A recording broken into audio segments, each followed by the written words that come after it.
Welcome to Prince William County, Virginia, where opportunity, diversity, and community thrive. Just 25 miles from Washington, D.C., and 80 miles from Richmond, our county is a true example of growth and prosperity.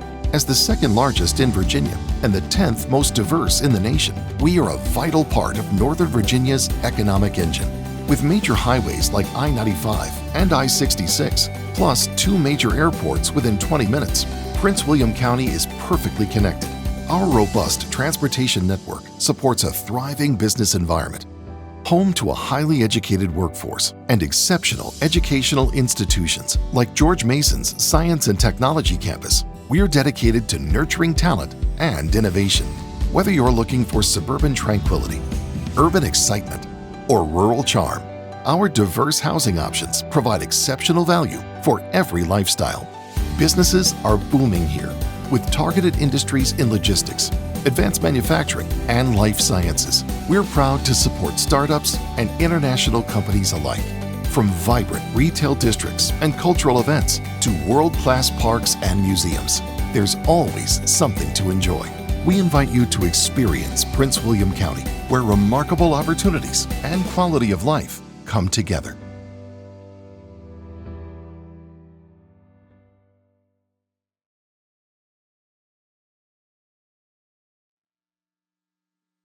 All right, everyone. Thank you so very much for joining us for our inaugural State of the County Forum.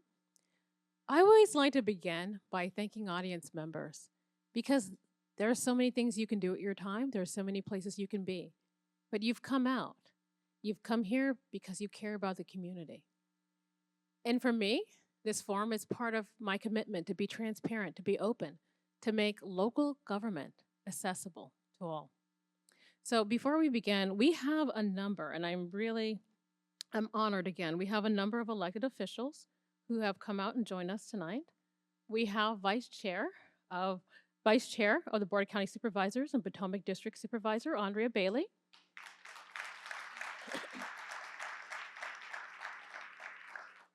We have Gainesville District Supervisor Bob Weir.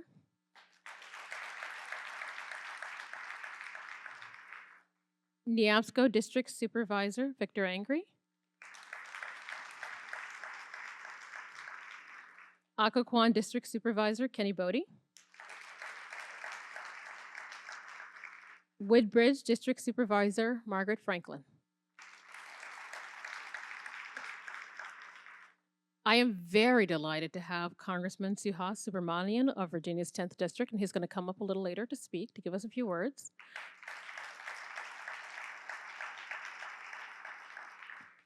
We have Dr. Barbara Lateef, Chair at Large of our Prince William School Board, County School Board.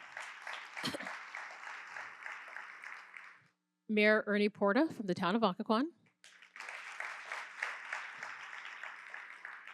Town of Haymarket Councilman Justin Baker.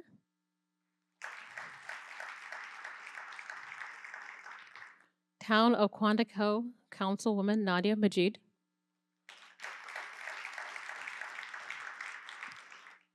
Councilman or Councilwoman Brandy Malley, Town of Quantico. We have Vice Mayor Monet Nickerson from the town of Dumfries. And of course, we have Mayor Derek Wood, town of Dumfries. And I believe, let me see, it's hard to see in the dark. I think we have City of Manassas Park Councilwoman Yessi Amaya.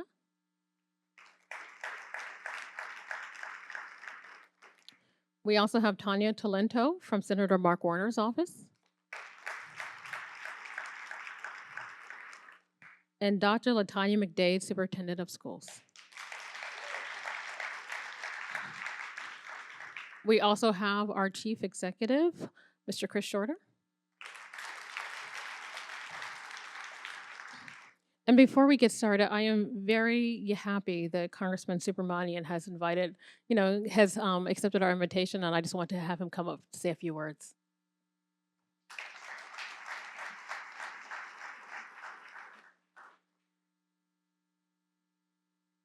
Thank you, everyone, for being here, and thank you to the whole board for inviting me to be a part of this. I wish I was coming under better circumstances, but the Commanders losing yesterday. But unlike them, we will not fumble our leadership responsibilities to you like they did. But I represent the western part of the county in Congress. Eugene Vindman, Congressman Eugene Vindman couldn't be here. He represents the eastern part. But between the two of us, we will be prioritizing making sure Prince William County has all the federal resources they need, as well as you all individually, that we'll be serving you to the best that we can. And so we have staffs ready. Anything you guys need, from even a tour of the Capitol to specific questions. I've gotten a lot of questions recently from federal workers and from immigrant families as well. And so just reach out to us. We're here to do whatever you need. But thank you so much. I look forward to being your voice in Congress. Thank you.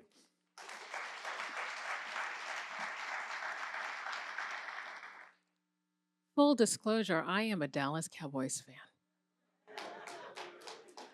I promise transparency, and I bring it to y'all. Start the petition. All right.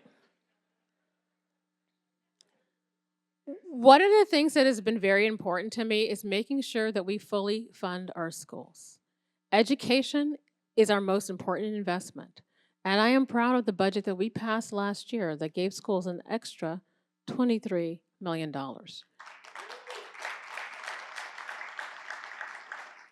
And in that vein, I want to invite Dr. Lateef to come up to offer a few words to let us know what's going on in schools, what their priorities are. Again, this is a very collaborative relationship. I have a son who is in Prince William County Schools, so I am very familiar with the quality of education, and I am proud to say our kids are receiving a first-class education. But Dr. Lateef?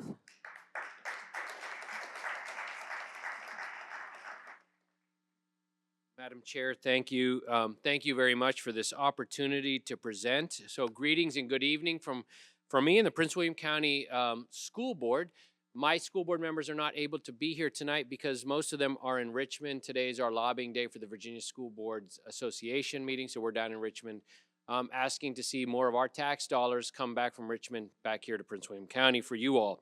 So on behalf of the school board, I want to express my deepest gratitude. Today, together we're building a brighter future for our community. I would like to extend a special thanks to Madam Chair Deshandra Jefferson for her leadership, unwavering commitment, the commitment by the entire board for fostering collaboration and prioritizing the needs of our students, and that inspires all of us. Because of her theme of transparency, you're going to hear a lot of stats from me in my few minutes of my remarks, because I think it's important for you to know the metrics that we measure are really important. And so, we have metrics, we set them in our strategic goals, and we want to achieve them, and we want to share them with you. And I think that's the best example of how we can ensure transparency. Prince William County Public Schools, second largest school division in the entire Commonwealth, the 32nd largest school division in the country. You should all take a lot of pride in the fact that we are also the 10th most diverse county, which makes our school division the 10th most diverse in the nation. We have 92,000 students that are currently enrolled. They represent the rich tapestry of our culture and our community. Our equally dedicated workforce is over 16,700 employees and includes 7,255 teachers that work tirelessly to meet the needs of this vibrant student body. Currently, 97% of our schools are fully accredited, with 3% accredited with conditions. Together, these facts underscore the strength, diversity, and our school division's commitment to excellence. Our vision is to see every student graduate on time with the knowledge, skills, and habits of mind to launch a thriving future for themselves and their community. That is our strategic plan. That is our vision. Our goal is to see 95% of our students graduate on time. That's been our top priority. It drives every decision and action we take in service to our students, regardless of grade level. Goals that are drivers of graduation rate include decreasing chronic absenteeism by 5%, decrease English learner dropout rate by 10%, and increase SOL scores to 85% across core content areas. Our graduation rate for the 23-24 academic year stands at an impressive 94.3, just after 3 years of Dr. McDade's strong commitment to this. This really is, it's a record for the county. It's an achievement and a testament to the hard work and dedication of our students, our teachers, and our staff. Chronic absenteeism, defined as missing 10% or more of school days, has seen a significant decrease in our division, dropping by 5.5 percentage points from 21.7 to 16.2.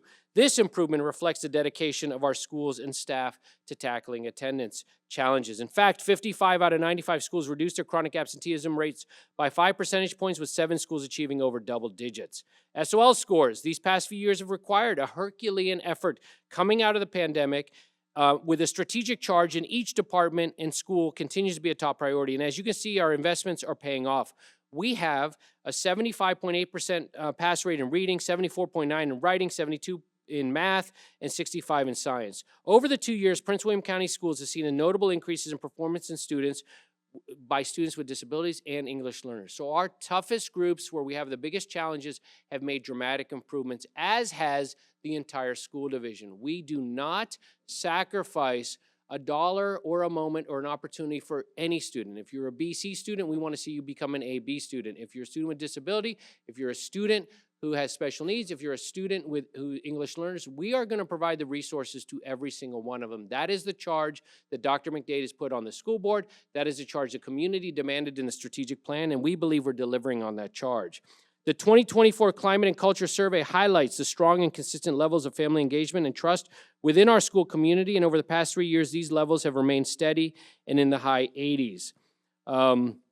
These results represent the ongoing commitment of our schools of fostering meaningful connections with families, building trust, and working together to support student success. So as I conclude my presentation, supervisors, community members, I want to reiterate our gratitude for the partnership and support. And I'm gonna cover a couple things that many of you hear me say many times over.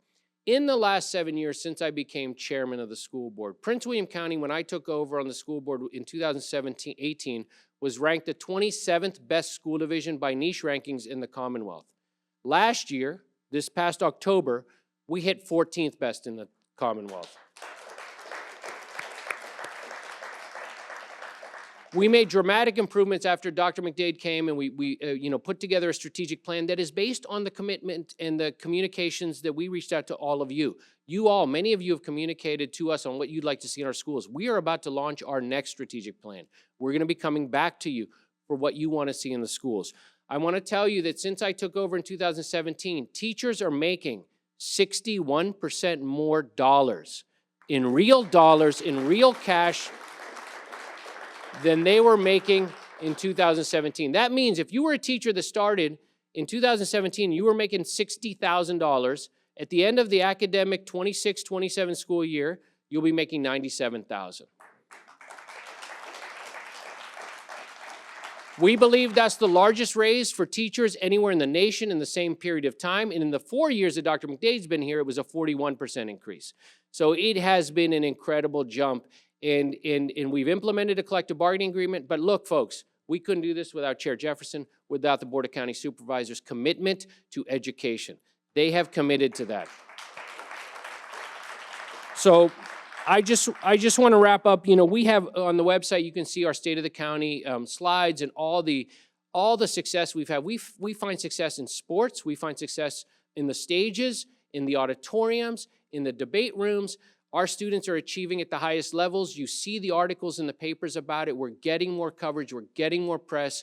But I can't thank you all enough. I would be remiss if I didn't thank one of our highest priorities is safety and security. I know Peter Newsham, you're going to hear from him here. Chief Newsham, is he here in the audience? Chief, he has committed a lot of work to making sure your schools are safe and secure. And we've done some incredible work in that regard as well. So, and the Board of County Supervisors has provided a lot of those resources. We look forward to continuing our work with you all in a collaborative and cooperative approach. Madam Chair, it's been a great year, and we look forward to another good one. Thank you.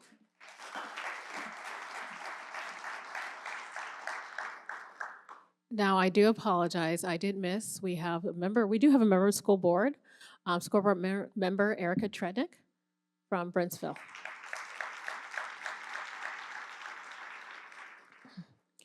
All right, one of the most important people in local government is our county executive. He is the one who keeps the trains moving, and as him and his team are responsible for the day-to-day operations of our government. I certainly would not be able to do this job. No one on the board would be able to function without our county executive, Christopher Shorter. you like to come up? And I called you by your Christian name. All right. Good evening, everyone. Wonderful to be here and to share this evening with you. Just really want to appreciate everyone for taking time out. The chair mentioned it earlier. You could be anywhere, but you are here with us, and we just want to appreciate you all for being here with us this evening. Really want to start out giving thanks to our chair for bringing us here together this evening to celebrate, to recognize some of the great work that has happened in 2024. So, Madam Chair, thank you. Thank you for the vision in bringing us all here together. I also want to just extend my sincerest appreciation to our school board chair, Dr. Barbara Lateef. Dr. Lateef, thank you for your remarks, but thank you for your leadership. The school and county partnership is really the cornerstone of our collective success. And so to Dr. Lateef, to the entire school board, and certainly to our superintendent, thank you for the partnership. Now, our chair has recognized our board. I want to also just give a quick nod to our Board of County Supervisors. I know I've said this probably many times, but I know firsthand how hard they work day in, day out, around the clock to support our residents. So board members, thank you very much for all that you do for our county.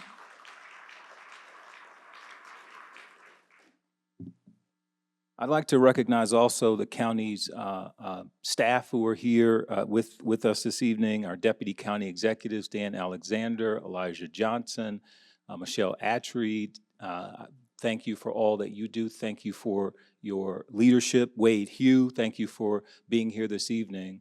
Also want to just recognize Nikki Brown, our Director of Communications and Engagement. Yep.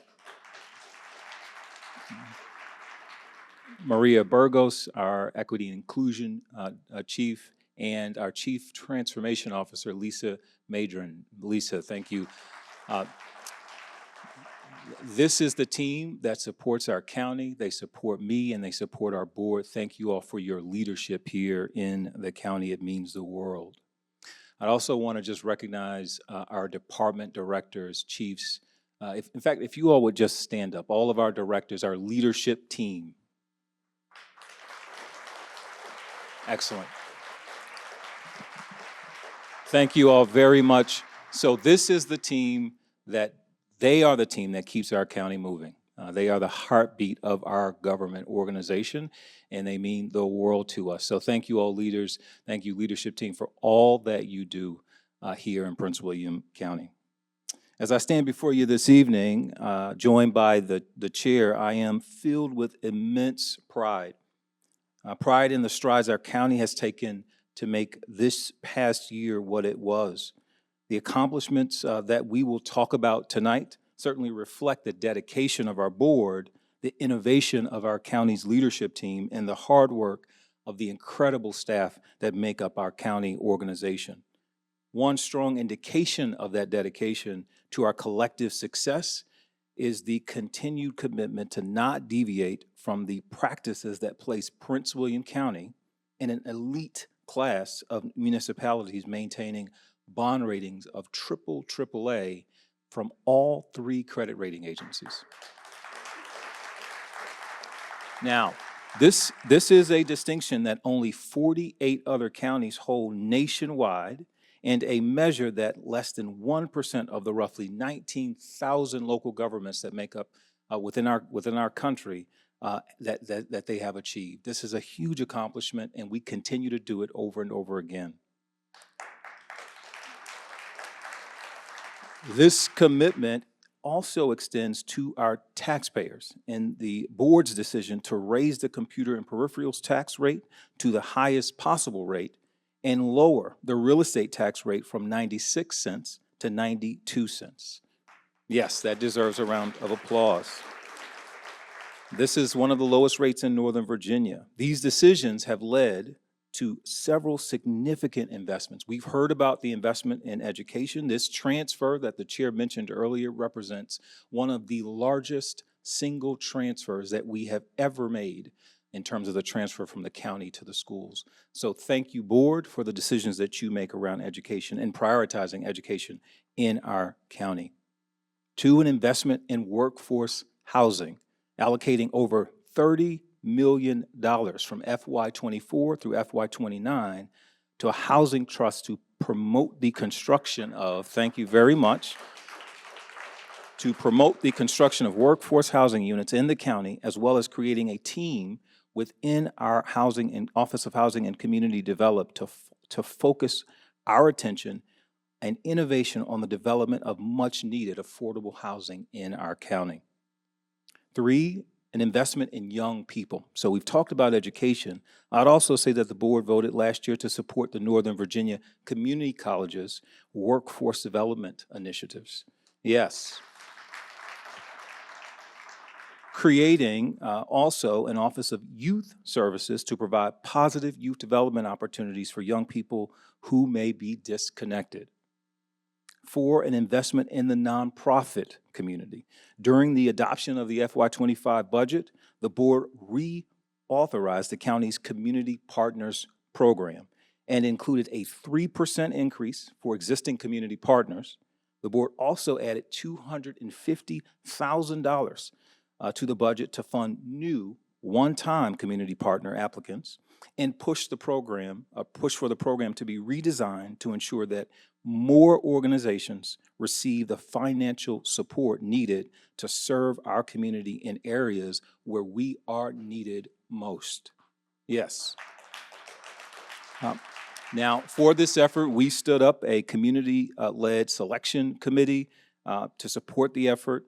I'd like to acknowledge and thank Dr. Vanessa Gaddis. If you are here, thank you very much for co-chairing the selection committee. Thank you for your leadership in the county. So those, along with many other bold actions from our board, have fueled visible progress here in Prince William County. Now, many of you know this. The Metropolitan Washington Council of Governments projects the county's population will grow to over 569,000 residents by 2040. This level of continued growth requires investment, and it also requires operational success from our staff. And our staff is definitely rising to the occasion. And so a few examples. Our development services team processed more than 22,000 building and trade permits over the last calendar year. Yes. We welcomed 361 new businesses to the county in 2024. Thanks to our transportation team, the county received over $240 million in outside grants for multimodal transportation projects throughout the county. The team completed nearly 11 miles of lane improvements and constructed approximately 5 miles of new roads in our county over the last year. And opened, many of you know, the Neabsco Potomac Commuter Garage, which stands really as a testament to the strategic approach to enhance mobility in our county, with 1,400 parking spaces, electric vehicle charging stations, and OmniRide stops. We also hosted the Solheim. Yes, a big round of applause for that. An extraordinary world-class event that showcased the best of our county to visitors and viewers worldwide. It was a phenomenal event. We'll hear a little bit later from Director Christina Wynn, and this may come up. I'm looking forward to the discussion.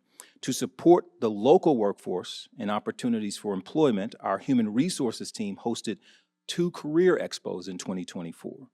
With nearly 1,500 attendees combined, over 120 on-site interviews, and nearly 30 employees hired at those events.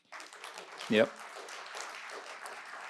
The county also launched this past summer in '24 a summer internship program at the urging of our board. We hosted 24 college students, many of whom graduated from high schools right here in Prince William County, to work side by side with our staff in the county government.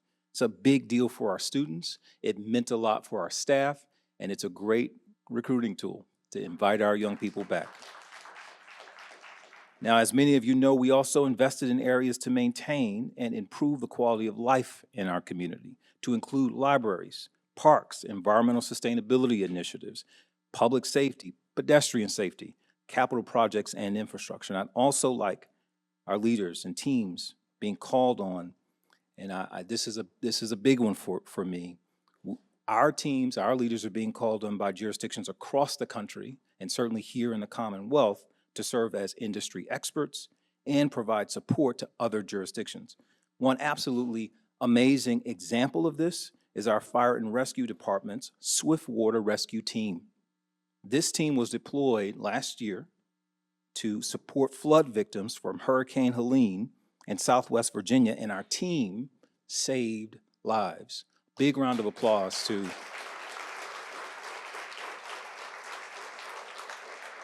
And so as I reflect on the accomplishments and look to our future, I am reminded that our success is the result of collaboration.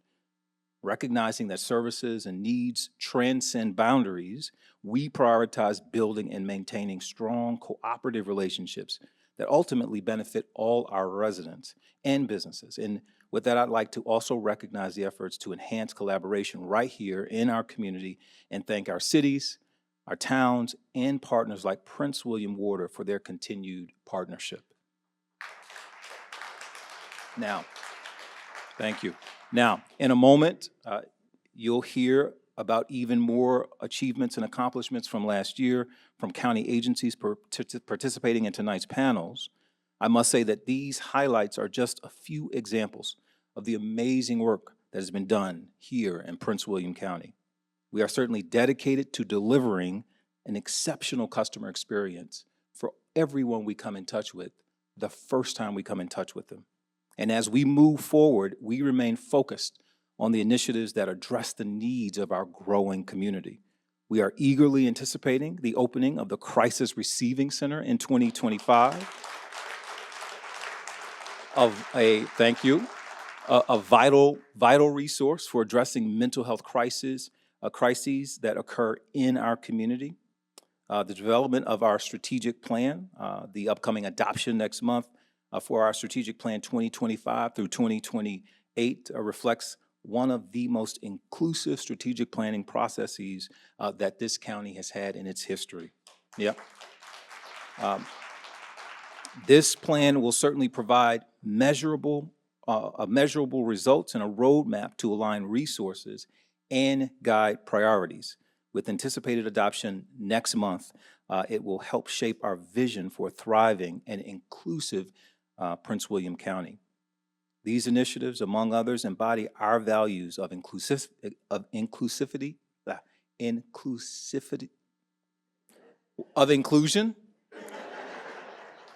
innovation, and service excellence, ensuring that we continue to meet the evolving needs of our community here in Prince William County. And so with that, to the Board of County Supervisors, your investments and your policy decisions have empowered us to achieve operational excellence and to respond to challenges with innovation. To our county staff, your unwavering dedication is the heartbeat of our success. Thank you for your continued service and commitment. Tonight is not only a recognition of what we've accomplished, but also an affirmation of what we will accomplish together here in Prince William County. And so the following panels focused on community safety, transportation and economic development, and planning and housing will be an excellent opportunity for us to hear directly from our agency leaders and our agency directors and how we're addressing critical priorities. I certainly look forward to the discussion. Thank you all so much for being here. Thank you for your commitment to making Prince William County the best place to live, work, and thrive in our region. Thank you, and thank you.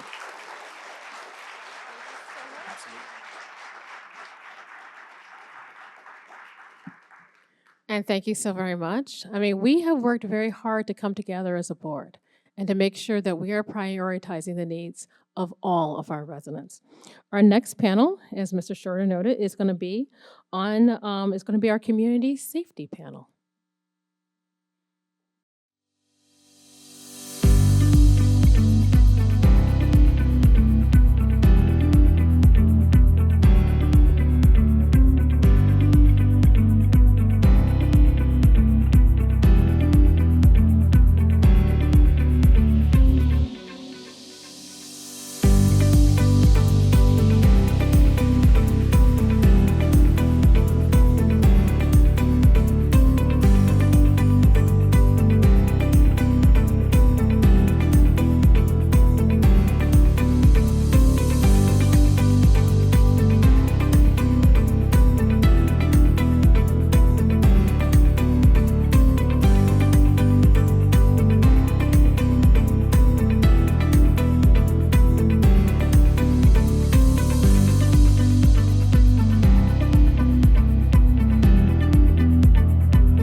Newsham of the Prince William County Police Department, who has served in his role for 4 years.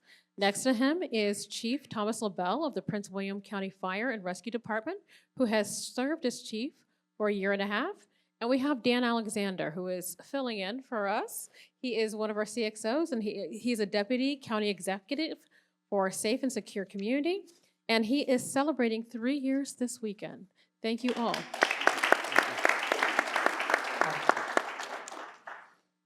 So I'm going to start with you, Chief Newsham. Prince William is a remarkably diverse county with nearly 500,000 people. What is your department doing to attract, recruit, and retain a workforce that reflects the community it serves?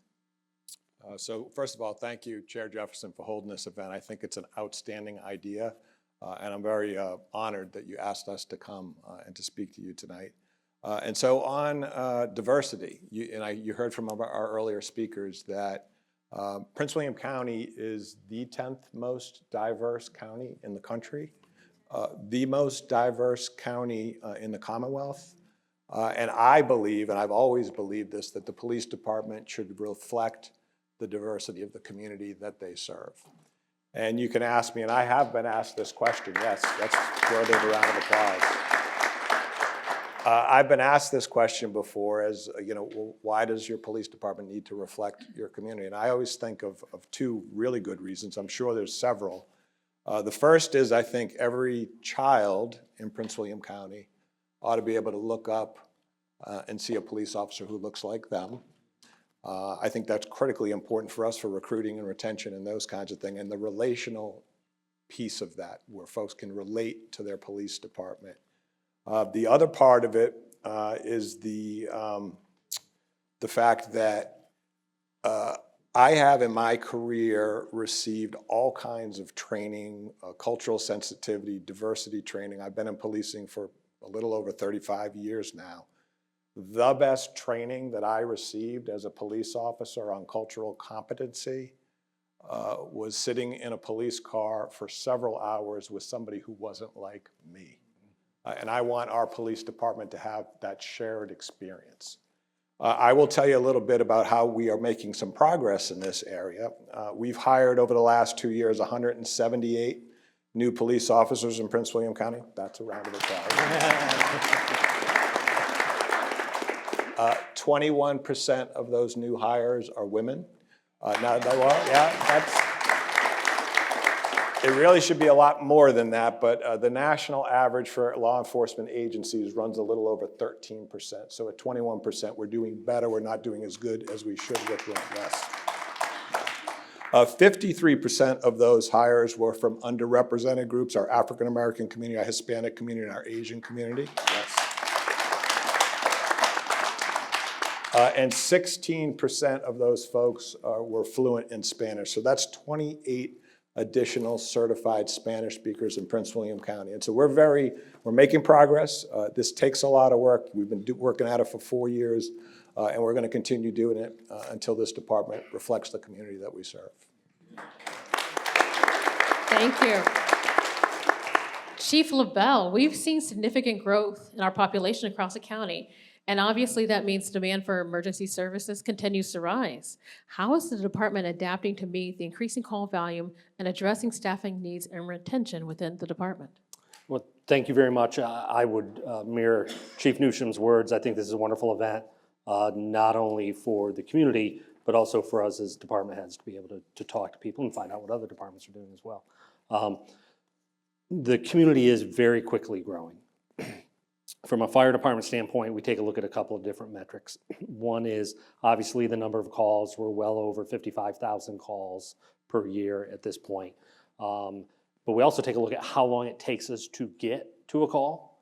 And that number has dropped from about 8 minutes and 50 seconds 90% of the time down to about 8 minutes and 20 seconds. That number continues to decrease. That's a goal. And then looking at outcomes. We've worked really closely this last year with Michelle Surdom, the Director of Public Safety Communications, and her staff to revamp our EMS transport model.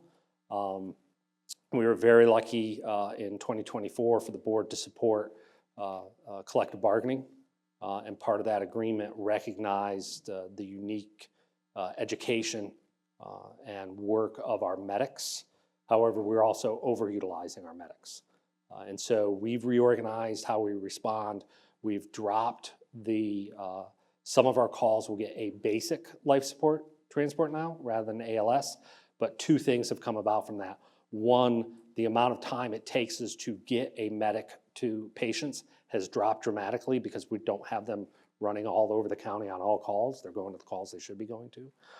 And then additionally, because we're not using the medics all the time, our overtime for medics, which is our most expensive overtime, has dropped dramatically.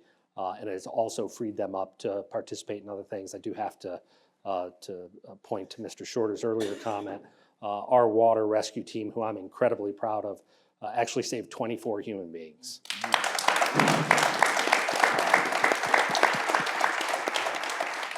And so the efforts that the board has made in allowing for collective bargaining have not only helped us attract more people, they've helped us bring people back. We actually have a fair number of people that left the county that are coming back to the fire department.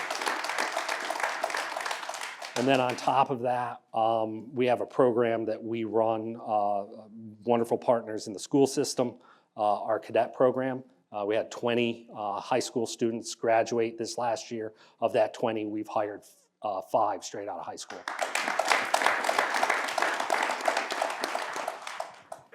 That is wonderful and amazing. I'm going to go to Mr. Alexander, who is filling in today, and have lots of questions about community safety because community safety is a newer division within the county. Can you tell us more about this department and what it entails? Sure, I think it's really helpful to be thinking in terms of the quadrant when we talk about community safety and the larger government and community for that matter. We're of the opinion that everyone has a role in community safety. We have a safe and secure community quadrant that kind of focuses on that, but everyone's kind of involved in that process. What's really interesting about this quadrant, it's fairly new as a quadrant. And so just a few years ago, we decided that we needed to put a group of agencies together to constitute the Safe and Secure Community Quadrant. 15 agencies, 2,600 folks, about $500 million worth of state and local funding. A very large group of folks that are committed to community safety. The reality is there's a lot of other agencies and community groups that are focused on community safety too. And so Health and Human Services, DSS, CS, a number of other departments that have a role in community safety. One of the values in developing an Office of Community Safety is largely around this notion of coordination, convening, and ensuring that we're collaborating across these many, many agencies and diverse landscape. A lot's changed in our community over the last several years in terms of the challenges that we face. One of the things that we recognized is that a lot of what we do is at the point of crisis. And so what we did was we anchored around this notion that the Marine Corps came up with, which is called left of bank. And the idea there for the Marines is that they want to reduce the times that platoons are walking into ambushes and to improvise explosive devices. That's what bang means to them. And to us, the notion was this idea of anything harmful that might occur in our community is considered bang. It can be a suicide, it can be an overdose, a traffic crash, a slip and fall, an assault, a variety of different things that could harm our citizens and our community. So a lot of what we talked about as we developed this concept was focusing on left of bang. What can we be doing on the proactive preventative side to ensure that we are advancing community safety? It's not to say that whatever we do on the reactive side doesn't have value. It certainly does. And we should be strengthening what we do around response, around accountability. Absolutely, those parts are necessary. But we certainly want to also look at what we can be doing to add value, build resilience in community, build toughness in terms of inoculating community against harm. And so that was the idea in terms of what we looked at with this new opportunity for this office. Now, it's not an office that's involved in the direct delivery of services. About 6.5 folks, I think we have half the department here tonight, that are committed to this. And so it's largely, again, that notion of we can work better together to make our community safer. We can be doing more across that full spectrum to ensure that we're doing the best by our community. Well, then I'm also going to ask you.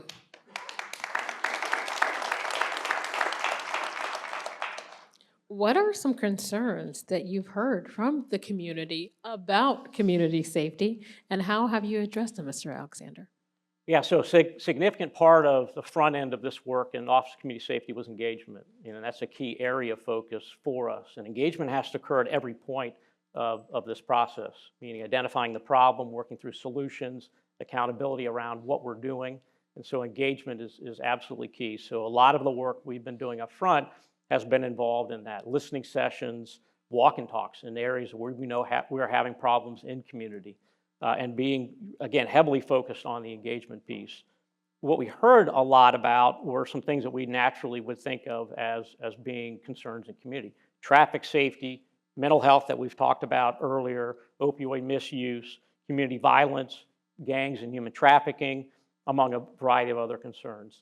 And so we're now moving beyond that to talk about how we can strengthen coordinated response around these issues.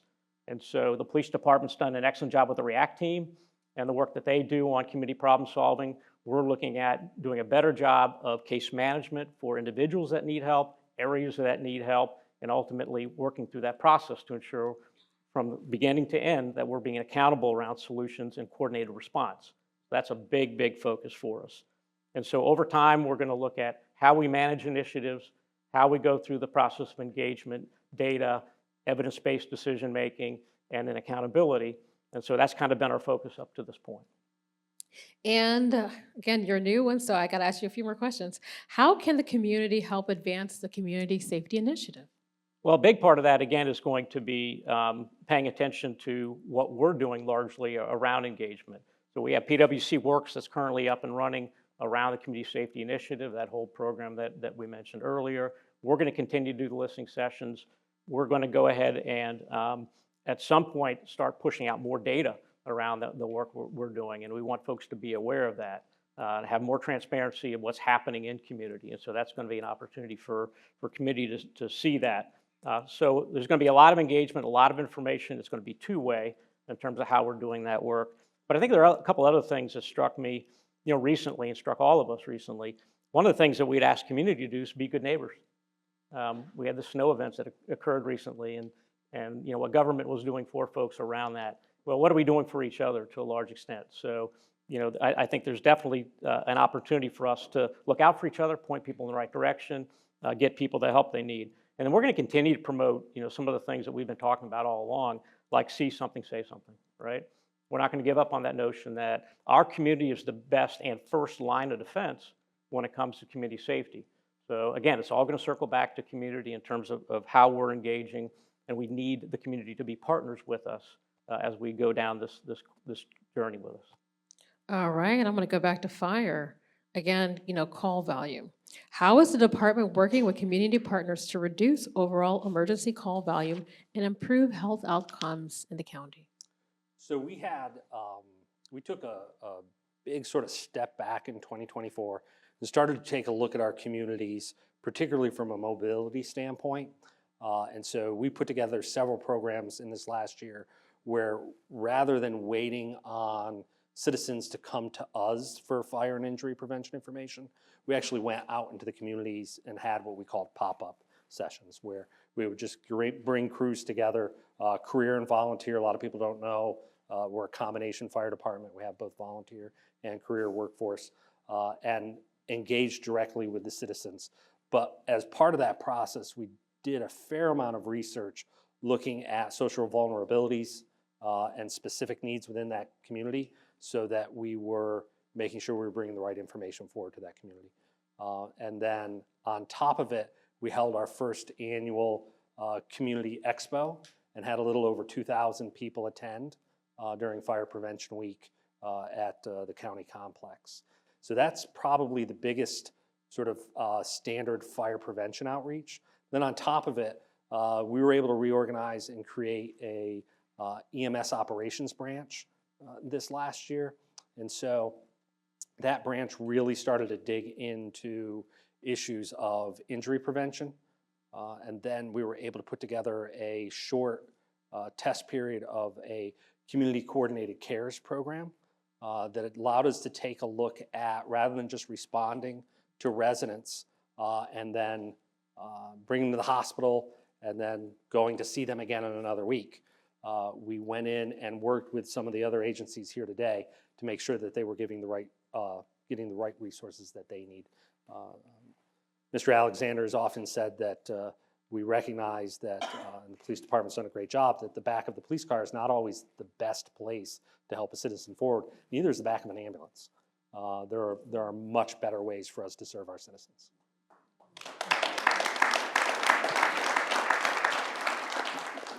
Chief Newsham, the Prince William County Police Department is nationally accredited.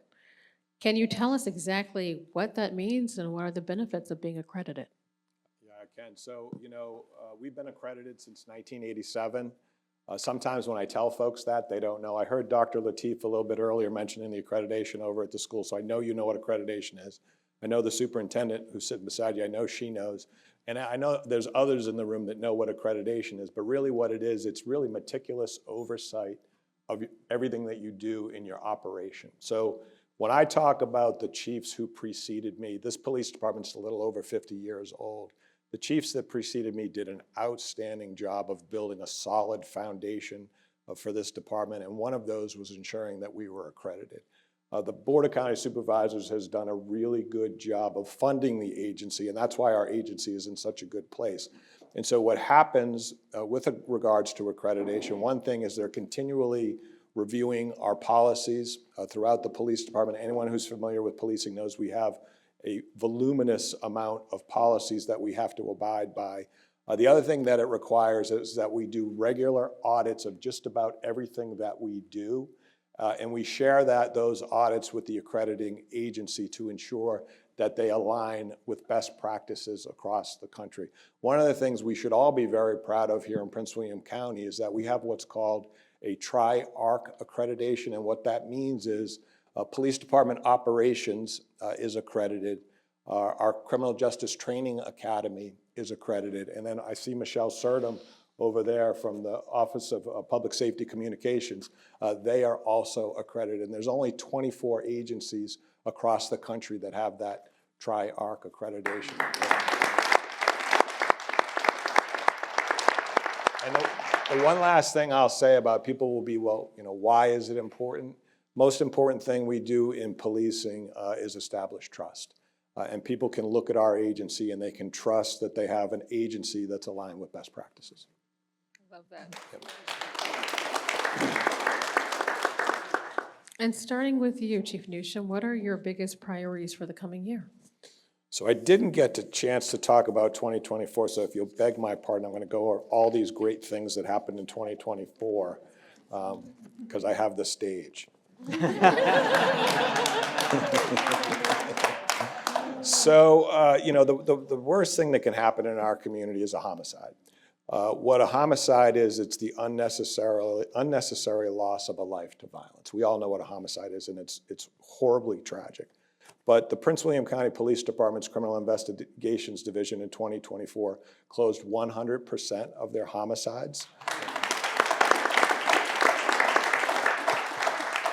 They also closed the case of Shane Donahue, and for those of you who don't know the Shane Donahue case, very sad case of a young man that went missing in 2010, March of 2010. He was presumed dead along the way. Folks from our Criminal Investigations Division went back over that case, and they were able to make an arrest in 2024 to ensure that somebody was held accountable.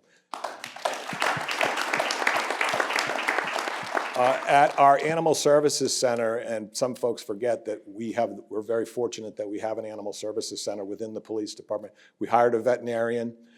We had over 2,300 adoptions. 600 pets were reunited with their families.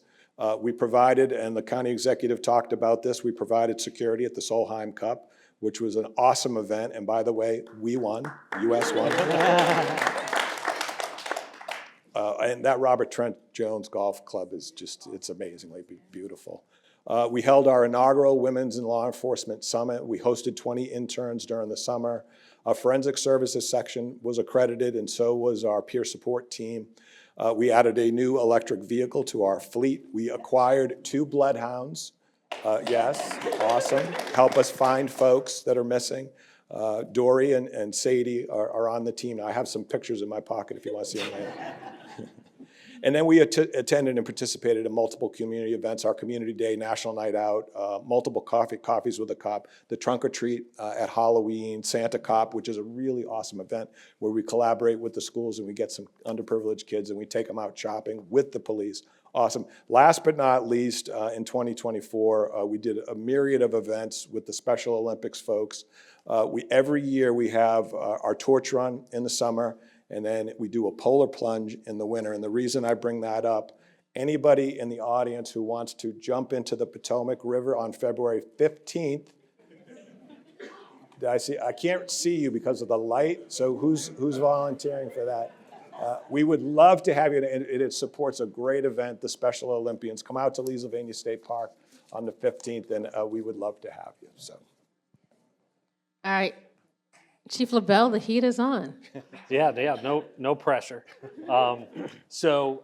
We've had a very successful 2024 leading into what's next in 2025. So a large part of it is focusing on continuing to secure the resources that we need. The Board of Supervisors well know every year we need new fire apparatus. A lot of citizens don't know is because of supply chain issues, fire engines that used to take 2 years to get now take about 4.5 years to get, which means our planning process has really got to get farther ahead than where it has in the past. Additionally, we're looking to expand our cadet program. Right now we teach firefighter 1 and 2 and to those high school cadets. Working with the school, we've turned it into a 2-year program where they will get firefighter 1, firefighter 2, and EMT. We're hoping to hire as many of them as possible, but even if they don't, they'll be well set up to do 2 things. One is, if not come to work for us, go to work for somebody else. It'd be a horrible mistake, but they could do it. The second is we need volunteers in our community. And so working with the high schools to make sure that people are ready to go to volunteer in our community is incredibly important. And then beyond that, continuing to work on, I really hate the term data-driven because it's about people. But I do like the idea of data-informed. And so we're really going to push ahead in this next year to making sure that we're collecting the data we need so that we can make well-informed decisions. But to Chief Newsom's point, make sure that we're maintaining the trust of the community and can show what we do. The work we do is amazing. The good news is we have an amazing acceptance record in the community. 98, 99% of the people think we're doing a great job, which is wonderful, except it means we don't know how to improve. It's crazy as that sounds, if everyone thinks you're doing great, how do you get better? And you do it by taking a look at numbers. And so that's really our push for 2025.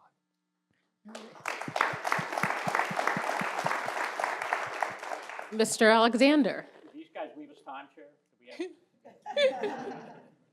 Real quick, and some of the themes are the same in terms of looking ahead. Data, engagement, programming are large areas of focus.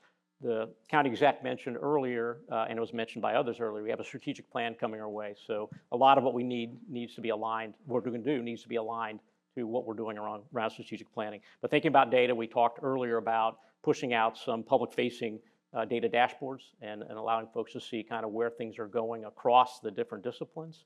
And in general, how are we doing? What's our index around community safety, neighborhood safety? So we want to do more in terms of giving folks information.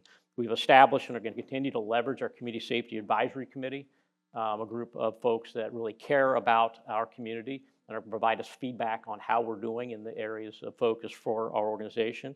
And then in terms of program, we talked about coordinated response earlier and doing a better job of ensuring across these many agencies and in community that we're doing a good job at meeting people where they are and navigating them through to success, recovery, reentry, just making sure that we're hitting every aspect of that spectrum of where we are in terms of community safety. Programming-wise, there's some areas that need a lot of attention that quite frankly may not have gotten as much attention in the past. Domestic violence is a significant issue in community. We are looking to start a domestic violence fatality review team that will be instrumental in taking a look back at what's happening and what we can do to prevent domestic violence in our community. Community violence intervention, there have been times where we've had group-involved violence, and there are certain things that we've seen across the country that have been successful in terms of strategies on community violence intervention, full spectrum, from accountability to ensuring that we're investing in community and giving folks alternatives to violence as we look at the community violence intervention piece. We also need to take a look at gangs, human trafficking as areas of focus to ensure, again, that we're being holistic and that we're bringing all of the elements together to address these very complex but important needs in our community. So, engagement, data, collaboration, programming are going to be the focus coming into this year. Well, I appreciate each of you for coming out today and giving our community updates. I mean, this is really important to hear from the people who are charged with protecting our public safety. So thank you so much.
Director, and he has been here for 23 years.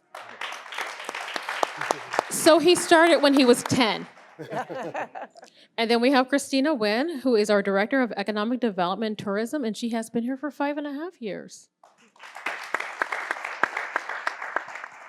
I'm going to start with traffic. Traffic and road congestion are major concerns. Hear it all the time. What is your department, or no, what are you personally? What is your department doing to alleviate this? And Chair, that's a great question, but before I answer that question, I'd like to thank you and thank the entire board, as well as my boss, Mr. Chris Shorter, Wade Hugh, for supporting our department and our program like you do, and making us be able to move the county forward like we do every year, and continue to do so with our $1 billion program. So thank you for that. Traffic, it's my life puzzle. What it does in Northern Virginia is it keeps me employed, and and it continues to do so. But what we do here in Prince William County is we've gotten very aggressive against traffic. We've gone out there to the Northern Virginia Transportation Authority, to VDOT, to all our federal, regional, and state funding partners to try to get us some funds. When I came into the directorship back in 2017, our program was about $300 million in a 5-year CIP. Our program has grown to over $1 billion since then. It has been higher than that in the past years, just in that time frame. Thank you. For going out and getting these funds. And these funds are based mostly on congestion. And so we do really well. We have a lot of that in the county.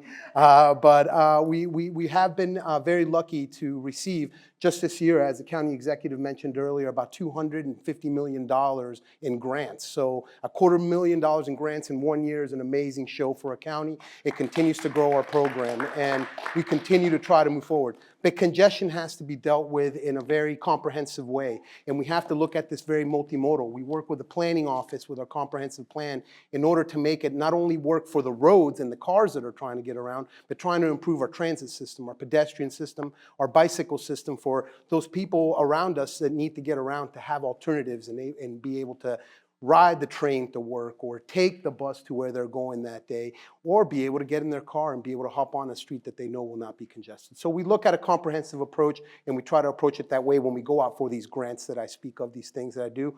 We don't only go out for road grants, but if you look at our past, we have gotten about 20 to 30% of our program based on pedestrian, transit, and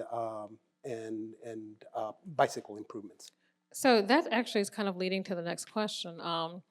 You know, how are we collaborating with our transportation partners to offer the multimodal, you know, options for our community? And also talk a little bit, what does that mean? What does that term multimodal mean? Multimodal, I mean, it means a lot to a lot of people. To our department, and what we look at in Prince William as multimodal is making sure that we have a system that is able to move people. So before, I think in the past, and I've been here for 23 years, like was mentioned before, 23 years ago, I remember coming into this county and basically focusing on a road program, getting cars around, moving cars to make sure we can get them out of the county to their commuting sites, back home, and let them travel around the county as they go to soccer practice or take their kids or pick up their kids from daycare, that kind of stuff. We have moved away from that. We're a growing community. We're a more urbanized county. We're looking at moving people. How do we move people with our different modes, our trains, with our different modes, our buses, with the different modes, our sidewalks and trails? How do we get these people from those trails to those park and ride facilities where they can pick up a bus? You know, so it's looking at an integrated system and how that system works together, not only for one mode like an automobile, but for people in general. And did you have any projects from 2024 that maybe you want to briefly name or highlight? Oh, sure, man. I have a, He gets a lot of money, y'all. now you're speaking my language. And the reason I say that in that way is because last year, as you know, ma'am, we had one of the best years we've had in the 20 years that our program has existed as a transportation department. We opened up 8 projects. The Balls-Ford Road interchange, Balls-Ford Road widening, Fuller Heights Road, Neabsco Mills, Route 1 widening, Brentsville interchange, University extension, the jug handle at University, and the parking garage. We opened all those projects between the end of 23 to here, the end of 24. That is, thank you. Those are major improvements worth over $500 million. That is $500 million of improvements that have come up in this county in the last year alone. Again, we not only invest in those big projects, but we invest in smaller projects. We have, right now we talked just now with what's happening with community safety. And one of our big issues with community safety is speeding, is speed enforcement, making sure people aren't running red lights, making sure people aren't getting, pedestrians and bicyclists aren't getting hit on the roads like we have seen here in Prince William County.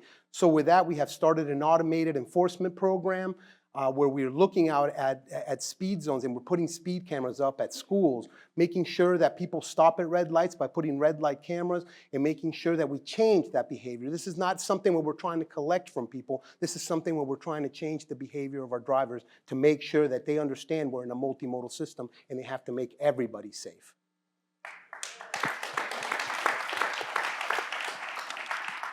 All right, Christina, let's start with data centers. Data centers are a contentious industry within the county. How much more development is currently planned? And do we actually have a listing of data centers that are currently here, that are in development? Let's talk data centers. Sure. Well, thank you. And not to copy off of Rick, but thank you, Chair, for putting on this event and the Board of Supervisors. I echo what Rick has to say, that investing in economic development and tourism is important, because I like to say that our department is really the chief revenue generator for the county, and goes back to creating really the quality of life. So she makes the money, he spends it. That's what Yes. That's why he likes to hang out with me. But back to your data center question, so we do recognize that data centers can be a point of contention.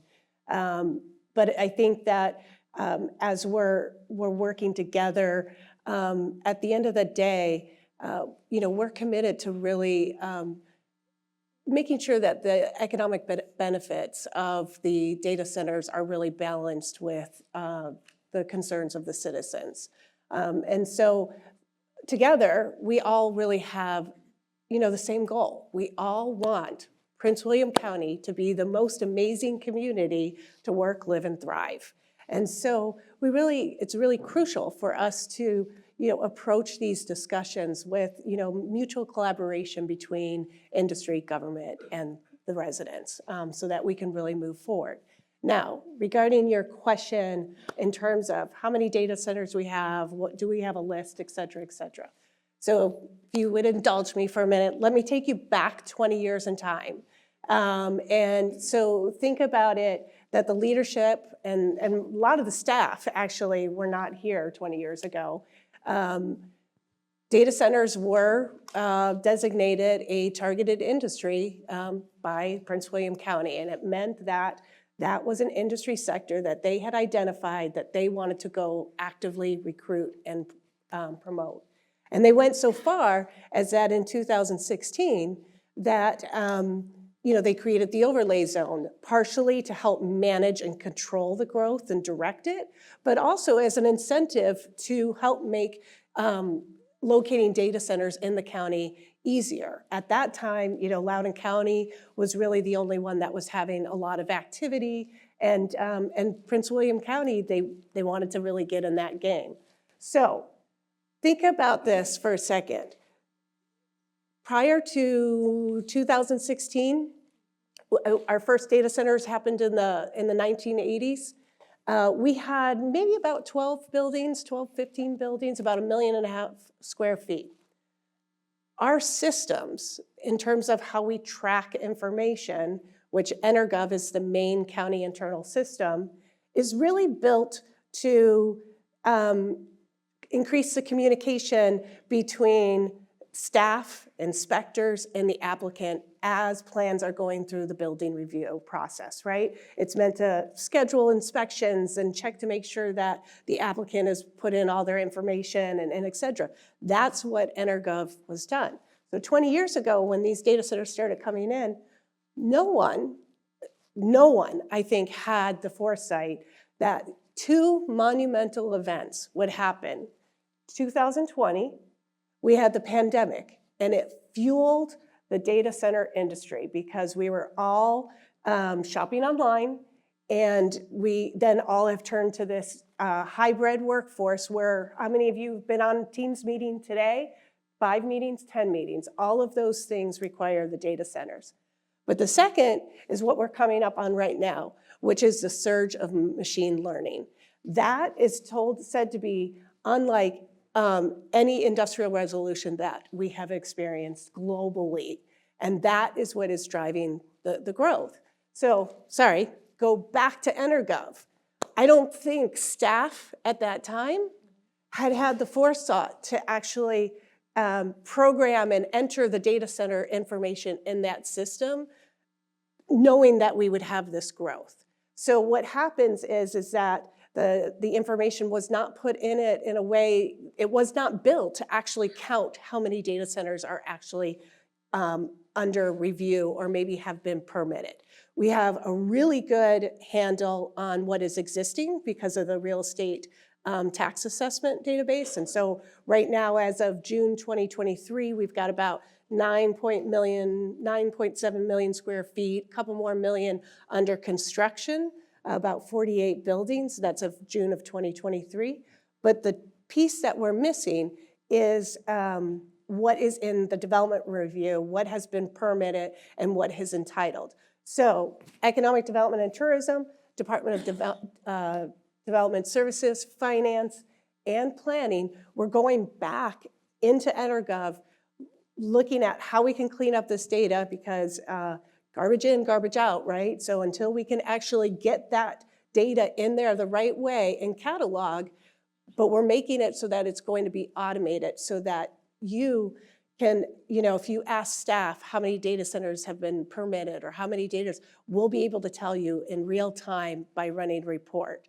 And, I think it's, for staff, it's about a commitment to transparency, and we're going back and we're trying to fix the technical issues so that we can get the data out. Thank you. Now, Innovation Park, I mean, that is a real asset for our Mhm. county. You know, are we planning to leverage that, you know, to stay competitive in our ever-changing economic landscape? Absolutely.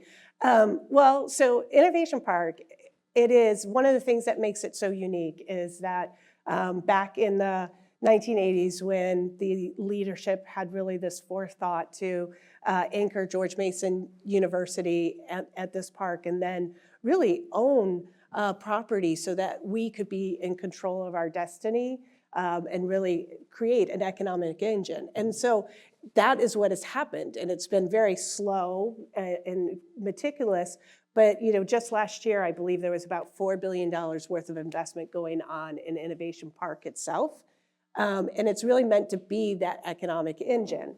Right now, we're working with George Mason University and the city of Manassas in a partnership, looking at creating an innovation district that goes beyond Innovation Park to leverage that, to include the city of Manassas Airport, as well as some surrounding areas so that we can have a lot more collaboration between business and the university, as well as get that tech transfer out.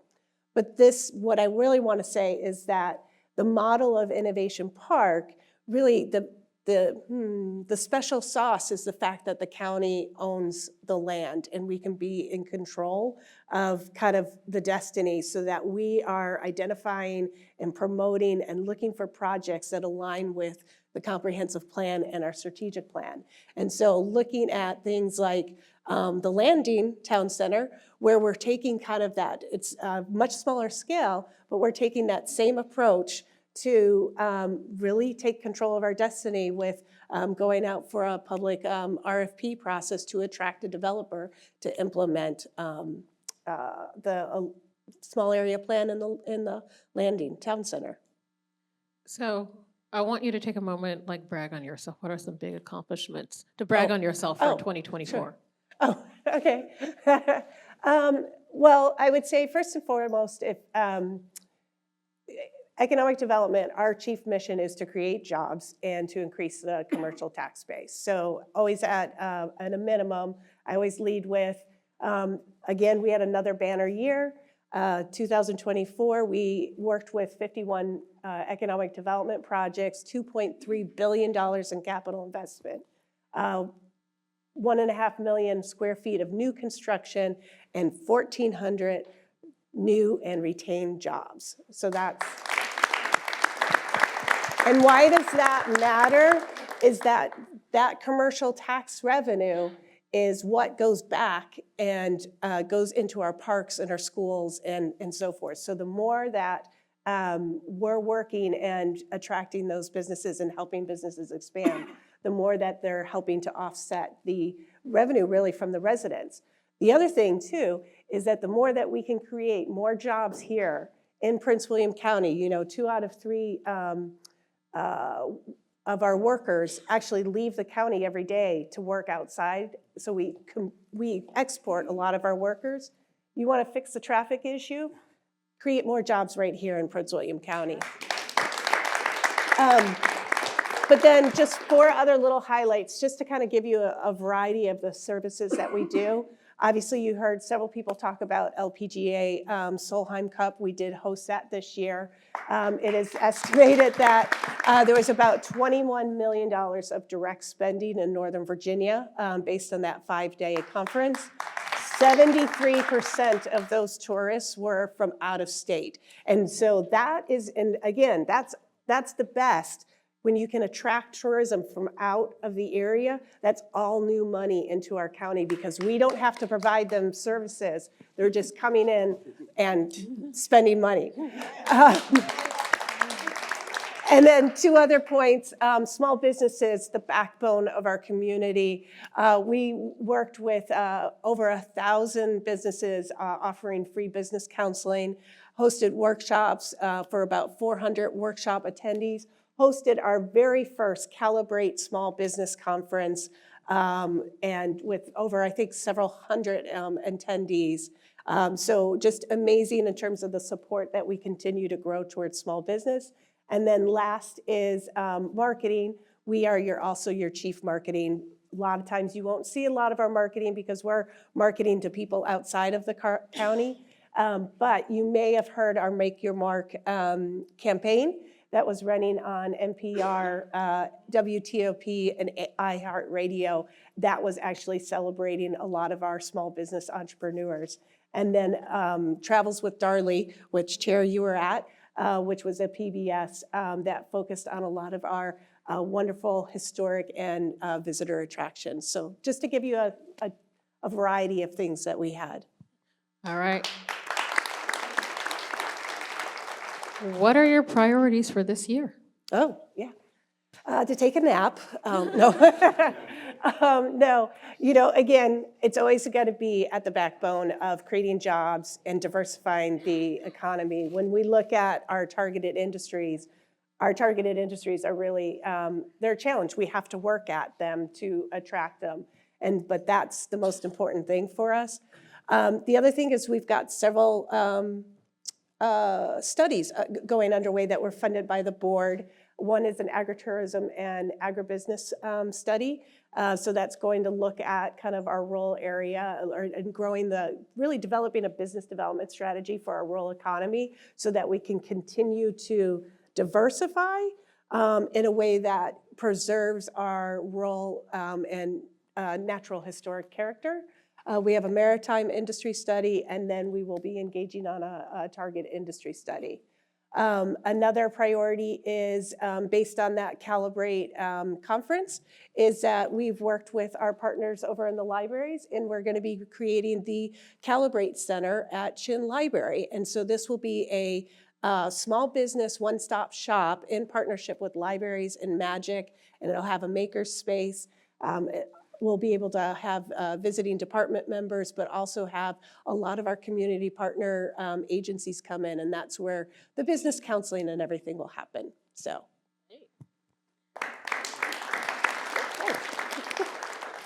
What you got, Rick? What you got? All right. We do have a couple initiatives. First of all, a lot of people have been talking about transparency here today. We want to have a lot of that this year. We worked with the TMO to get an outreach plan out to the community. So this year, along with my staff, we plan to get out to the community and see what your priorities are. We really want to know what you want. You know, as we're planning for a transportation system, you need to plan for your community. So you need to get out there and listen. So we're getting out there. You'll be seeing us later this year and trying to get you in to try to tell us what you're looking for. And that's what's going to be the basis of those meetings. We also are looking to complete some of our major projects that are along the way. We have the Minnieville Parkway Interchange project that's going to support courts that we're hoping to move quickly on. We're also hoping to move here in the West End. We received $115 million from MVTA to complete the interchange here at Sudley Manor and Wellington Road, and we're hoping to get that started through a design-build contract here in the next coming year. We're also looking to extend University out for its final leg, so University hopefully will connect all the way from 29 to the Prince William Parkway and into actually Manassas, if you think about it, all the way to Godwin Drive. So it's a very powerful road that's finally going to have all its connections completed.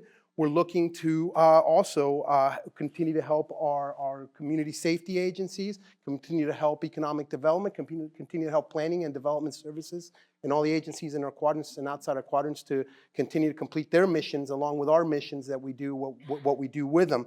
But I think most importantly, what we're going to focus on next year is safety. Safety has become thank you.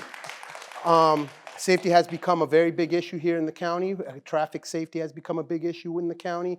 We want to, again, with what I mentioned earlier, change behavior, but we also want to look at it comprehensively. This year, we're looking to complete our first ever federal funded, and we actually got the grant straight from the feds to be able to do a comprehensive traffic community safety plan.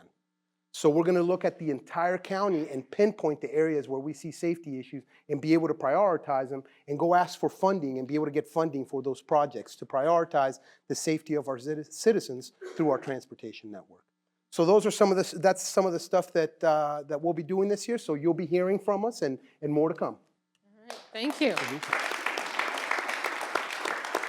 I want to thank the two of you of coming out today and giving us an update and, taking some tough questions. Thank you. Thank you so much. Thank you. All right.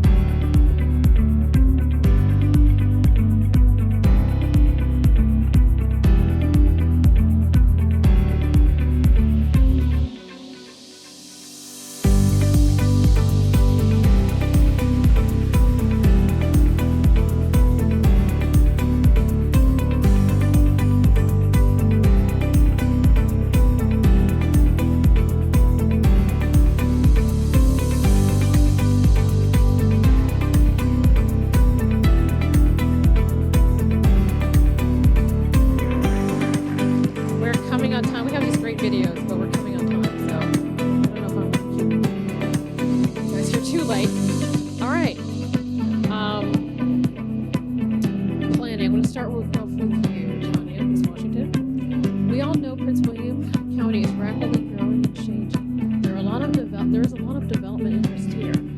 What are some strategies to manage this growth?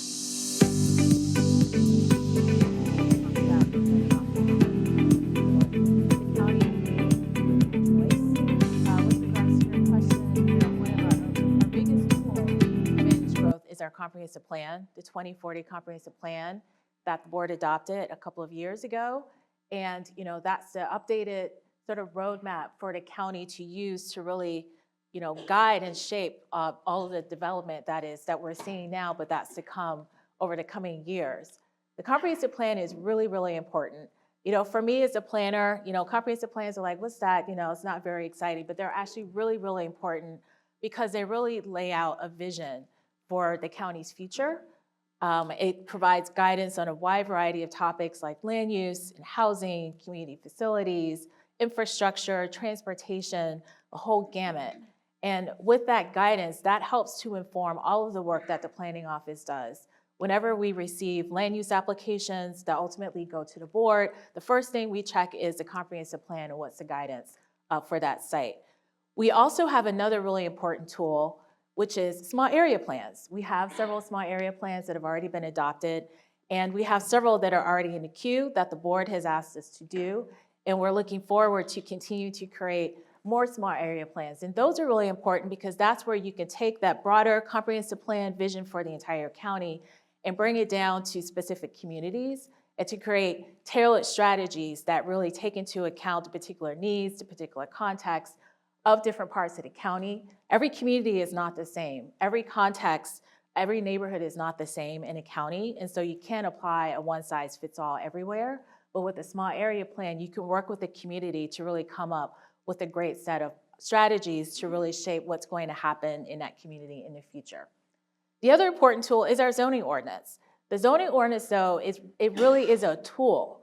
It isn't sort of a standalone thing of its own. It's really intended, the way it's supposed to work, is to be a tool to implement the comprehensive plan. But we do know right now our zoning ordinance is not in sync with our comprehensive plan because the latter has been more recently updated, but the zoning ordinance has not. However, we do have a fix for that. We are in the process of launching a comprehensive update to the zoning ordinance so that it can be a tool to actually accomplish the things that we've laid out in our vision. So those are just a few examples. So of course you're planning. I have to ask a data center question. Sure. The boom in data center development is one of the most critical issues really that we're facing right now. And I wanted to have you, what are some ways the county is looking to manage data center development and its impacts? Sure. So, as we know, the county has learned a lot of lessons from its experience with data centers over the last number of years with, Christina Wen talked about. And what we're doing now, what we're seeing is how can we take those lessons learned and make some changes so that the types of data center projects that are coming to the county could be better projects for the county. So some of the things that are already underway are coming from directives from the board. One is the creation of a data center ordinance advisory group that was put in place to help advise the county, to work with the county on how we can update all of our standards. One of the things that's already underway is an update to the noise ordinance. There's also a set of consultants who have taken a look at our development standards, both in our zoning ordinance and in the design and construction standards manual, and really reflecting on what has worked and what has not worked and how can we put in place better standards for these projects so that we can reduce or mitigate a lot of the negative impacts that we have seen. The other thing that we're doing is a directive from the board to look at the data center overlay district and to look at the boundaries, to do an examination of the types of sites that are within the overlay district. We do know that there's a major concern, and we've seen a lot of impacts on data centers that are adjacent to homes and to schools. And so that's something that we are taking a look at to see, are there some sites that really shouldn't be in the overlay district because of those proximities, and what are some other kind of lessons learned from that? And I know there's some talk obviously about eliminating the overlay. What would be the impact? I think one of the important things to keep in mind, and this, I'm gonna put my planner technical hat on for a moment. An overlay district is a tool within the zoning ordinance that applies an additional set of regulations, guidance, on a particular area. It doesn't change the base zoning, but it basically sets in place sort of some policies, some procedures, some regulations just for a particular area. An overlay district is whatever you make of it. The way it works is it could be put in place to not just regulate things, it could be put in place to facilitate something, to restrict something. So in and of itself, it's just a tool. The way it was created a number of years ago, again, Christina Wen kind of explained, it was put in place to both direct where data center development should go, but also to create an incentive for those projects to go in those areas. Again, we've learned a lot since then, and there's a lot of questions as to whether or not the way the overlay district is set up, if that still works for the county. Those are still questions that we're still looking at, that we're discussing, but the thing to keep in mind is that if we were to eliminate the overlay district, we're still gonna get data center applications. Data center development, that is a booming industry. I read regularly real estate newsletters just to keep an eye on what's happening, not just in this region, but also nationally, and not a week goes by without reading about something that's happening in the data center industry. So we're gonna continue to see applications. If there isn't an overlay district, then we will get rezoning applications or special use permits for sites for proposed data centers in other parts of the county. Then that raises a question of, is that gonna create competition for other types of uses that could be looking at the same sites, especially other types of industrial uses. We don't wanna just have data centers. There's a lot of other different types of industrial uses that we wanna have in a county. So those are things that we have to keep in mind. One of the things that we're actually seeing right now is that even with the overlay district being in place right now, a number of data center applications are still coming through the formal public review process, ultimately going to the board, because they're asking for things like more height or other changes that they can't do or don't want to do under the by right allowances in the zoning ordinance that the overlay district provides. But what that means is we are then able as staff and ultimately with the board to be able to negotiate with these data center applicants to try to make these better projects, to try to address the potential impacts, to try to mitigate them. So it gives us some more flexibility in terms of how we can deal with these projects, even though they are within the overlay district. Thank you so much. I want to talk now about affordable housing, and Jody, this is going to go to you. I've talked a lot about my journey to Prince William County. I'm a single mom, for those of you who don't know that. And I lived in the city of Alexandria for 2 years. 2 years while I was trying to save up to buy a place. And it's tough out there, and I think there's a lot of misconceptions around affordable housing. So I want you to kick off, please talk about what affordable housing is and why it is important for Prince William County. Well, affordable housing directly impacts a person's quality of life in so many ways. Sitting here listening tonight to all of the different agencies and the impacts that they have on the community, I was thinking about it, the nucleus of it is affordable and stable housing. It affects people's health. It affects both their physical and their mental health to not have stable housing and affordable housing. It's not good for our children to not have stable housing, not being able to stay in a place for very long, having to move because their parents can't afford it or there's an eviction that they're facing.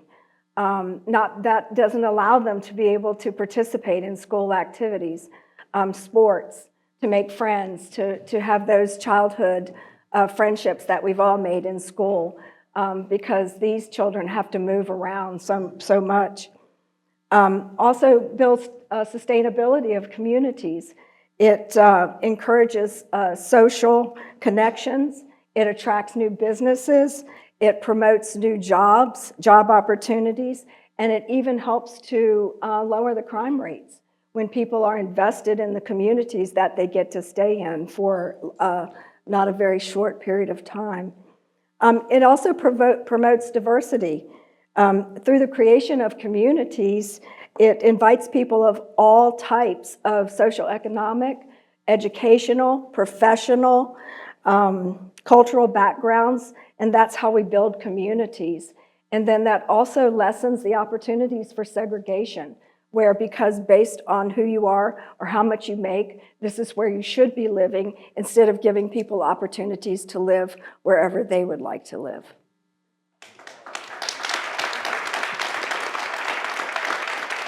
Ms. Washington, did you have anything you want to add on to that? You know, I think Ms. Duckett covered a lot of it. You know, the important thing is we want to create communities where anyone can live. If they want to live in a particular community, they should be able to find some place that's affordable to them. And so affordable housing and providing more affordable housing, you know, as part of the development that's coming to the county is really, really important for that purpose. We are already, actually, let me take a step back. So when I started working for the county almost a year ago, you know, I actually used to live in Prince William County a number of years ago, several years before I, you know, started working here in the county. And, you know, at that time, Prince William County had a reputation of being, you know, relative to, you know, across the DC region, one of the more affordable places where you can find a home. But when I started my job almost a year ago, one of the things that I heard right away was Prince William County is becoming too expensive, that there are residents or employees who work here who are moving to Stafford County or other counties because they can't afford to find a place, or they can't find a place here that they can afford. And so that was actually really surprising to me, that Prince William County was now facing those same type of pressures. And so that really highlighted, you know, the importance of making sure that this county can have more units, more, you know, homes, more apartments, what have you, whatever type of home a resident wants, that they can find a place that they can afford so that they can stay here, rather than having to move outside of the county in order to find a place within their budget.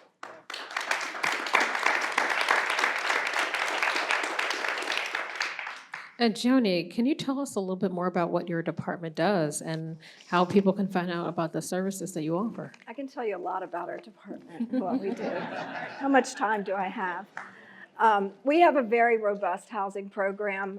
We have an amazing staff. We offer not only housing assistance, but other affordable housing options.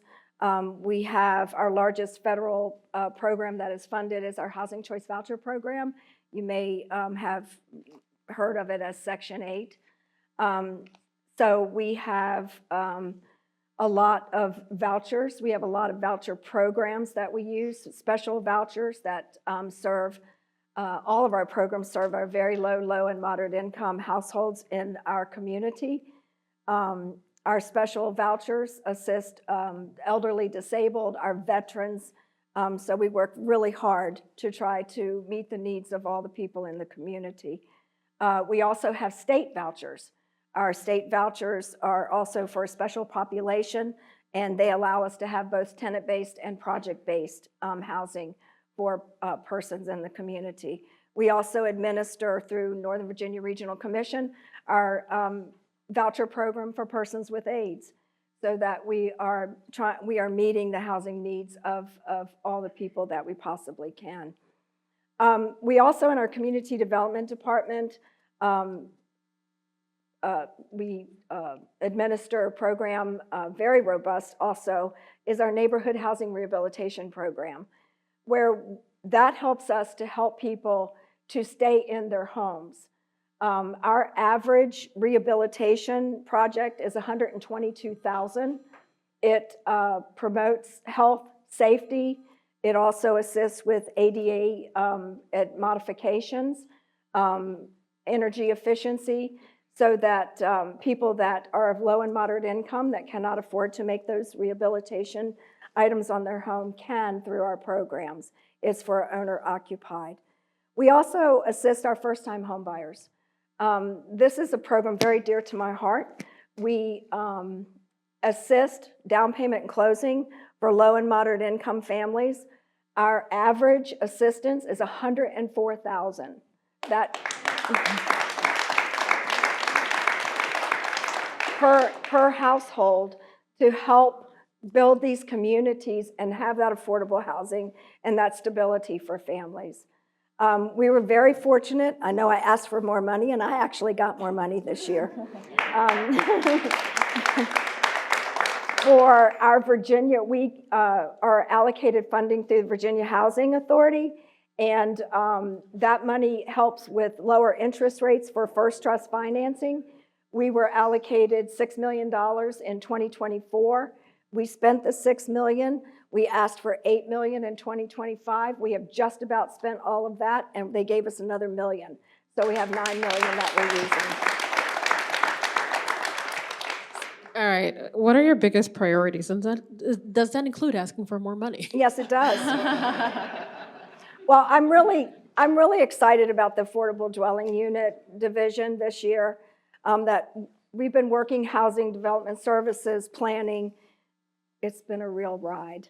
And to the board for having the insight. I said, people are saying, we need this. And I'm like, look, this is the first time in how many years we've been talking about it.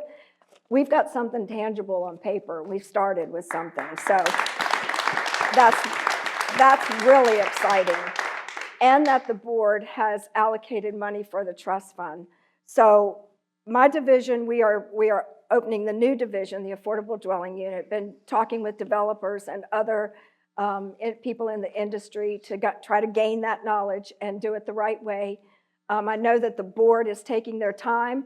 It's important. We want to get it right the first time.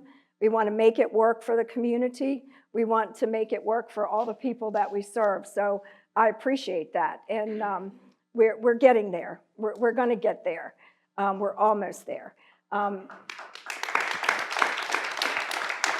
And the fact that they have funded the Housing Trust Fund so that we'd be able to help developers with gap financing for these developments so that they can create more affordable units, so that I have one of my fans in here I talk about, so that there's housing for all. That's what we're working towards, having housing for all. So we are in the process of hiring staff, doing a lot of research to make sure that we get it right and serve the community. So I really thank you guys a lot. All right, planning, what are your plans for 2025? Sure. No pun intended. We always have lots of plans. So, certainly one of our biggest projects is one that I just mentioned. We're looking forward to bringing to the board initiation of the comprehensive zoning ordinance update. That's going to be a major, major project. And we definitely plan to engage the community as well throughout the project. So definitely stay tuned for that. We also have a number of other initiatives and projects underway. A couple that started in last year that are continuing. One is the Thoroughfare Historic Overlay District Initiative to create a new historic district for the historically African American and Native American thoroughfare community. We are also currently working on an update to the build-out analysis, which we hope to complete this spring. And as part of that, instead of producing an updated report in sort of a PDF format that we've done in the past, we are actually creating an online version that will be interactive and that will be updated more frequently.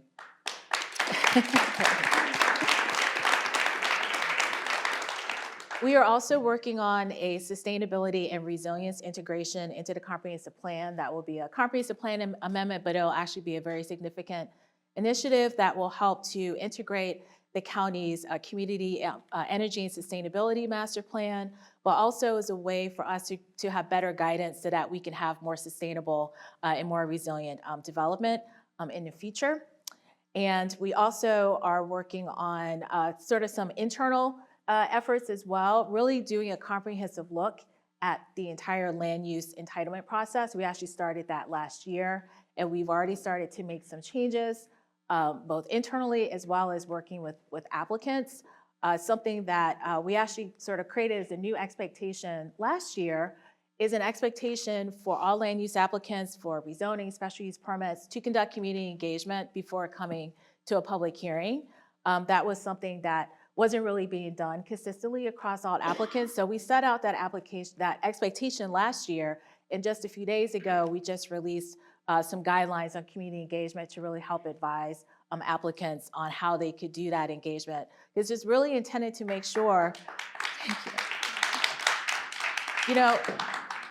when land use cases come to a public hearing at the Planning Commission, that should not be the first time a community member has heard about that project or the first time that they should have the opportunity to weigh in on that project. So that is something that we're continuing to work with applicants to make sure that the community could be more engaged can, have those conversations directly with applicants so that by the time we bring something to public hearing, it will reflect that feedback and we can hopefully get, better projects out of that. So that's just kind of a flavor of some of the things that we're working on this year.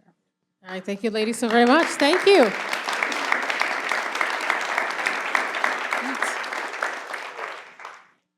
All right, guys, I hope this was worth it. I know I've been really trying to keep track of time because, again, I value your time, and I thank everyone for coming out today. For me, this was vitally important. It's vitally important to connect with the community. Community engagement, I've got to say, local government is so critically important because we are the ones who are most intimately touching your lives. The property taxes you pay, how much money is going to your school, whether potholes are getting fixed. That's local government. And I want to make sure that everyone here knows that you have a direct line to local government, that your concerns are something that we want to address. So please continue to engage with each of us. Engage with your school board members for issues related to our schools. Engage with the Board of County Supervisors for issues within your community.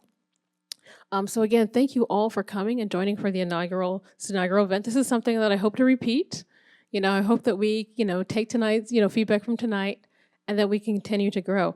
But I really have some people I absolutely have to thank for helping put this together because this took a lot of time and it took a lot of effort. I want to begin with county staff, with Nikki Brown, Communications Director. If you can come up here, Nikki.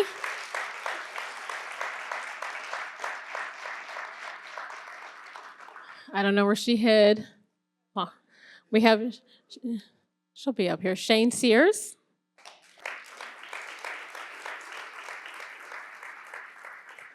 All right, we have Mina Hababi.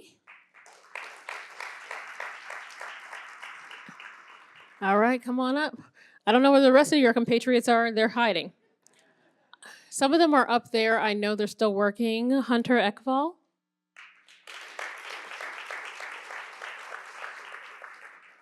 All right, Ayaz Amjad. And I want to have members of my staff come up. My Chief of Staff, Virginia Douglas. My Senior Legislative Aide, Allison Greenday.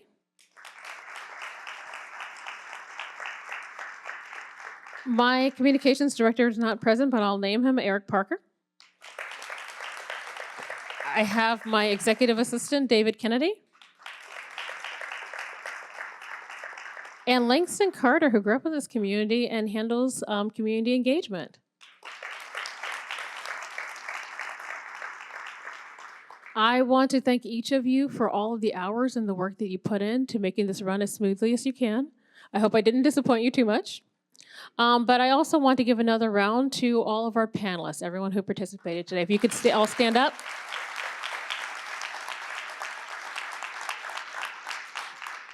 And thank you again to my colleagues on the Board of County Supervisors. Thank you to my colleagues on the school board. And thank you, Superintendent McDade, Mr. Shorter, for all that you do. So thank you all very much. I hope everyone had fun. Let's do this again next year. Thank you.